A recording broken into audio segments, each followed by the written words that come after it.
وہ نظام اسلام چاہتی ہے.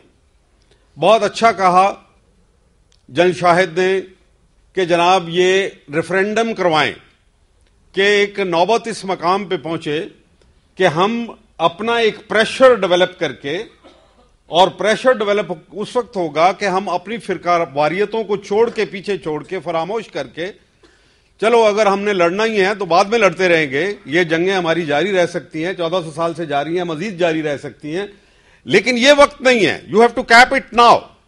اس کے اوپر ڈھکنا لگا دیں اور کہیں ابھی پہلی ہماری ترجیح یہ ہے کہ ہم نے ایک نئے نظام کو لانا ہے، ہمیں موقع مل رہا ہے، بہت بڑا موقع مل رہا ہے.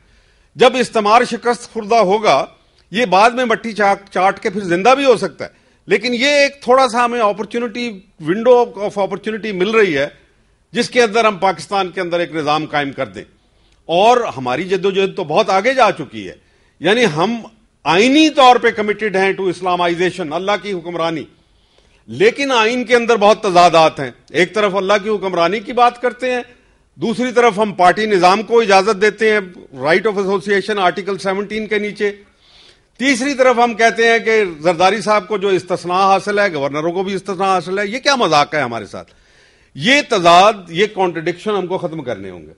اگر ہم نے دیکھ لیا کہ پارلیمنٹری الیکشن اور الیکٹرل پروسیس سے یہ ختم نہیں ہو سکتا، تو پھر دوسرا جس کو میں نرم انقلاب کا نام دیتا ہوں، اس نرم انقلاب کے لیے، یعنی آپ بازو میں بازو ڈال کے سڑکوں پہ نکلیں، بازار میں نکلیں، بالخصوص نوجوان نسل اپنا ہدف بنا لے کہ ہم نے اپنے آئین کے اندر کانٹرڈکشن ختم کروا کے، اور اس کے بعد ہم رول آف لا کی بات کریں گے.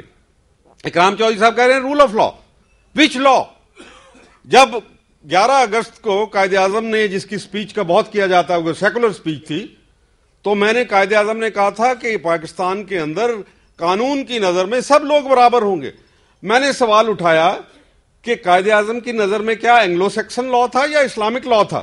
جو انسان ساری عمر یہ کہتا رہا اسلام اسلام اسلام کی بات کرتا رہا، تو ان کا مطلب تھا کہ اسلام کے قانون کی نظر میں سب لوگ برابر ہوں گے، ان کو حقوق یکساں میسر ہوں گے.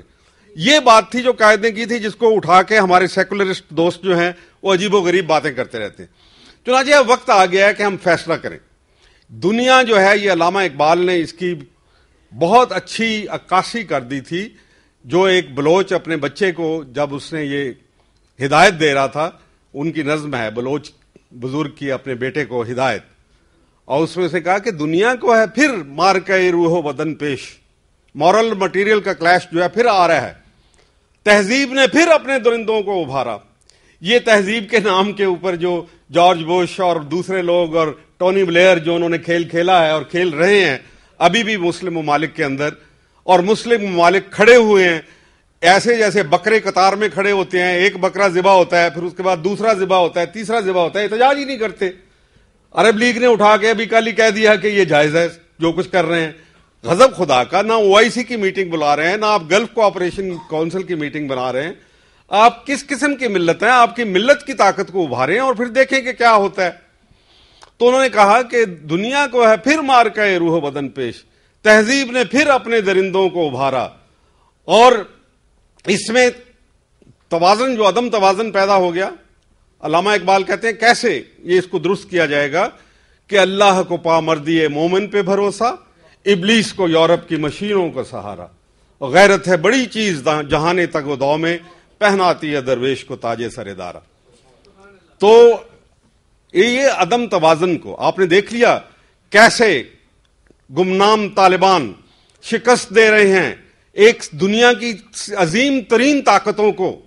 تاریخ میں اتنی economic power, military power, political power آج تک پیدا نہیں ہوئی، اس لیے کہ امبیلنس جو ہے، جو وہ جذبہ جہاد سے، آپ جہاد کے جذبے کو بیدار کر کے، ہم نے اپنا دفاعی جہاد لڑنا ہے، اپنے حقوق کے لیے لڑنا ہے، انسانیت کے لڑنی ہے، صرف اپنے لیے نہیں لڑنا.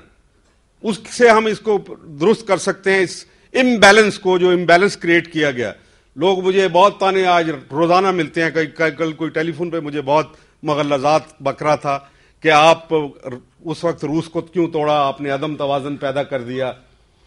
تو عدم توازن تو یہ دو شیطان تھے، ایک کو گرایا، دوسرا گر رہا ہے، انشاءاللہ گر جائے گا، اور اب پھر آپ اسلام کو داخل ہونے کا وقت آئے گا. لیکن اس کے لیے جناب پرامن جدوجہد کی ضرورت ہے، اور جدوجہد کے لیے نوجوان ہی کر سکتے ہیں. ہمارے نوجوان جو ہیں وہ بیدار ہو رہے ہیں، الحمدللہ وہ ضرور اپنی اسٹرگل کو مربوط کریں گے اور آگے بڑھیں گے. لیکن ایسا نہ ہو کہ ہم خلفشار کا نشانہ بن جائیں، کوئی اس ریولوشن کو ہائی جیک کر لے. باتیں پہلے ہی ہو رہی ہیں، ریولوشنری لیڈر پیدا ہونے شروع ہو گئے ہیں، باہر سے بیٹھ کے ہمیں کہہ رہے ہیں کہ انقلاب لاؤ انقلاب لاؤ. وہاں سے آپ تاج برطانیہ کے وفادار ہیں یا ہمارے وفادار ہیں؟ پہلے اس بات کا فیصلہ ہو جائے. تو آپ یہاں پہ ریولوشن کی باتیں کر رہے ہیں، ہم نے البرادعی کو بھی دیکھا وہاں پہ. اس لیے مغربی قوتوں نے بھانپ لیا ہے کہ اگر کوئی ملک انقلاب کے لیے تیار ہے اور وہ انقلاب ایک ہی ہوگا، وہ اسلامی انقلاب ہوگا، اس کا نام ہے پاکستان. اس لیے اگر نوجوان ابھرے اور کہیں خدا نہ خواستہ غلط راستے پہ چلے گئے تو پھر بڑا مسئلہ بن جائے گا ہمارے لیے. اس کے لیے بہت اچھی تجویز، جو میری تو 20 سال سے یہ بات چل رہی ہے، کاؤنسل آف ایلڈرز بنائی جائے، گلدستہ لیڈرشپ. یہ رونا روتے رہیں گے آپ کے لیڈر نہیں ہیں کوئی، افق پہ ہمیں کوئی لیڈر نظر نہیں آ رہا. نیشنل لیڈر سب پولیٹیکل لیڈرز ہیں اور ان کے مفادات ہیں، یہ ان کے گرد گھومتے ہیں، ان کا بس نہیں ہے. یہ اگر آپ کہیں کہ یہ سارے کرپٹ ہیں تو سمجھ لیجئے کہ یہ مشین ہی ایسی ہے جو کرپٹ لیڈر پیدا کرے گی. یہ آپ کا قومی لیڈر پیدا نہیں کر سکتی، جبکہ وقت کی ضرورت یہ ہے کہ آپ قومی لیڈر پیدا کرتے ہیں. تو چنانچہ ان کے لیے کونسل آف ایلڈر، پھر اس کو بعد میں جب ریفرینڈم کروا کے یا جو بھی طریقہ اختیار ہوتا ہے اس کے بعد جب آپ کرتے ہیں تو ایک نگہبان کونسل بنا دی جائے. پاکستان کا راستہ غلط اسی لیے ہوا کہ پاکستان ایک ادھورا انقلاب ہے، اس کو پورا ہونا باقی رہ گیا، اس لیے کہ کوئی نگہبان، نظریاتی ملک کو ایک نظریاتی کونسل، نگہبان کونسل نہیں ملی. اور وہ نظریاتی کونسل آف اسلامک نظریاتی کونسل نہیں، وہ ایک سیاسی نوعیت کی ہونی چاہیے جس کا اقتدار کے ساتھ کوئی تعلق نہ ہو. چنانچہ آج ہم ایک نگران کونسل یا ایلڈرز کونسل یا رہنما کونسل بنائیں، نوجوانوں کی رہنمائی کا فریضہ انجام دے، آگے بڑھے. وقت آ گیا ہمارا، time has come for that grand notion to come into action. دنیا پوری ایک برتر نظریے کی متلاشی ہے اور وہ برتر نظریہ ہمارے پاس ہے، اور جس دن ہم اس کو نافذ کر لیں گے، اکنامک فیلڈ میں اسپیشلی، جہاں ٹیکسیشن سسٹم کو ہم اتنا ریفارم کریں گے کہ صرف اللہ کا حصہ نکال کے ریونیو آپ کا پورا ہو جائے گا اور آزاد کر دیں گے معاشرے کو. آپ کو خوشحالی چاہیے، امن لائیے. امن لانے کے لیے ضروری ہے انصاف لائیے. یہ چولی دامن کا ساتھ ہے. خوشحالی امن سے پیدا ہوگی اور امن انصاف سے پیدا ہوگا، اور یہ ساری چیزیں آزادی سے پیدا ہوں گی. آپ کو آزادی کی جنگ لڑنی پڑے گی، آپ نے کرنی ہے، آپ نہیں چاہیں گے تو بھی آپ کو لڑنی پڑے گی.